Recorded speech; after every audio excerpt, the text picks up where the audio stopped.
ಪ್ರಿಯರೇ, ದೇವರು ನಮ್ಮನ್ನು ಆಶೀರ್ವದಿக்க ಬೇಡವಾனால் ದೇವರು ನಮ್ಮನ್ನು ಆಶೀರ್ವದಿಸಬೇಕಾದ್ರೆ உலகத்திலே சகலமும் பூரணமான ஒரு ஆசீர்வாதத்தை பெற்றுக்கொள்ள வேண்டுமானால் ಈ ಲೋಕದಲ್ಲೂ ಸಕಲ ಪೂರ್ಣವಾದ ಆಶೀರ್ವಾದವನ್ನು ಹೊಂದಿಕೊಳ್ಳಬೇಕಾದ್ರೆ தேவனுடைய சட்டதிட்டங்களுக்கு வார்த்தைகளுக்கு கீழ்ப்படிய நாம் கடமைப்பட்டிருக்கிறோம். ನಾವು ದೇವರ ಆಜ್ಞೆಗಳಿಗೆ, ನಾವು ಆತನ ಮಾತುಗಳಿಗೆ ವಿಧೇಯರಾಗಬೇಕು. ஆண்டுடைய வார்த்தை சொல்லுகிறது, ದೇವರ ವಾಕ್ಯ ಹೇಳುತ್ತಿದೆ, அவனவனுடைய கிரியைகளுக்கு தக்கதாய் அவனவனுக்கு பலனளிப்பார்.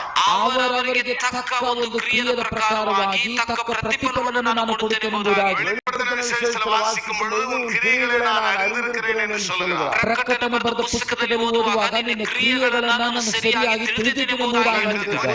பலன் இருந்தோ என் வசனத்தை மறுதலியாமல் கடைபிடித்தபடியினாலே உனக்கு முன்பாக ஒரு திறந்த வாசலை நான் வைத்திருக்கிறேன் என்று சொல்லுகிறார். ನಿನಗೆ ಸ್ವಲ್ಪ ಬಲವಿದ್ದರೂ ನನ್ನ ವಾಕ್ಯಗಳನ್ನ, ವಾಗ್ದಾನಗಳನ್ನ ನೀನು ಕಡೆ ಹಿಡಿದ ನಿಮಿತ್ತವಾಗಿ ನಿನಗೆ ಒಂದು ತೆರೆದಿರುವ ಬಾಗಿಲನ್ನು ನನ್ನ ಮುಂದೆ ಇಟ್ಟಿದ್ದೇನೆಂಬುದಾಗಿ. எபேசியர் 2:10 இப்படி சொல்லுகிறது, ಎಫೆಸರ ಬರೆದ ಪುಸ್ತಕ 2:10 ಈ ರೀತಿಯಾಗಿ ಹೇಳುತ್ತಿದೆ, கிரியைகளை நீங்கள் செய்யும்படியாகவே உங்களை நான் சிருஷ்டித்திருக்கிறேன் என்று வேதம் சொல்லுகிறது. ಒಳ್ಳೆ ಕಾರ್ಯ ಕೆಲಸಗಳನ್ನು ಮಾಡುವುದಕ್ಕೋಸ್ಕರವೇ ನಿಮ್ಮನ್ನು ನಾನು ಉಂಟು ಮಾಡಿದ್ದೇನೆಂಬುದಾಗಿ ದೇವರ ವಾಕ್ಯ ಹೇಳುತ್ತಿದೆ. வெளிப்படுத்தின விசேஷத்தில் வாசிக்கும் பொழுது ಪ್ರಕಟಣೆ ಬರೆದ ಪುಸ್ತಕದಲ್ಲಿ ಓದುವಾಗ அநியாயம் செய்கிறவன் அநியாயம் செய்யட்டும், ಅನ್ಯಾಯ ಮಾಡುವವನು ಅನ್ಯಾಯ ಮಾಡಲಿ, அசுத்தமாயிருக்கிறவன் அசுத்தமாயிருக்கட்டும், ಅಶುದ್ಧವಾಗಿರುವವನು ನೀನು ಅಶುದ್ಧವಾಗಿರಲಿ, நீதி செய்கிறவன் நீதி செய்யட்டும், ನೀತಿಯನ್ನು ಮಾಡುವವನು ನೀತಿಯನ್ನು ಮಾಡಲಿ, பரிசுத்தமுள்ளவன் பரிசுத்தமாகட்டும். ಪರಿಶುದ್ಧವಂತ ನೀನು ಪರಿಶುದ್ಧವಾಗಿರು. சீக்கிரமாய் வருகிறேன். இதோ ನಾನು ಶೀಘ್ರವಾಗಿ ಬರುತ್ತೇನೆ. அவனுடைய கிரியைகளுக்கு தகுந்த பிரகாரம் நான் பலன் என்னோடு கூட வருகிறேன் என்று சொல்லுகிறார்.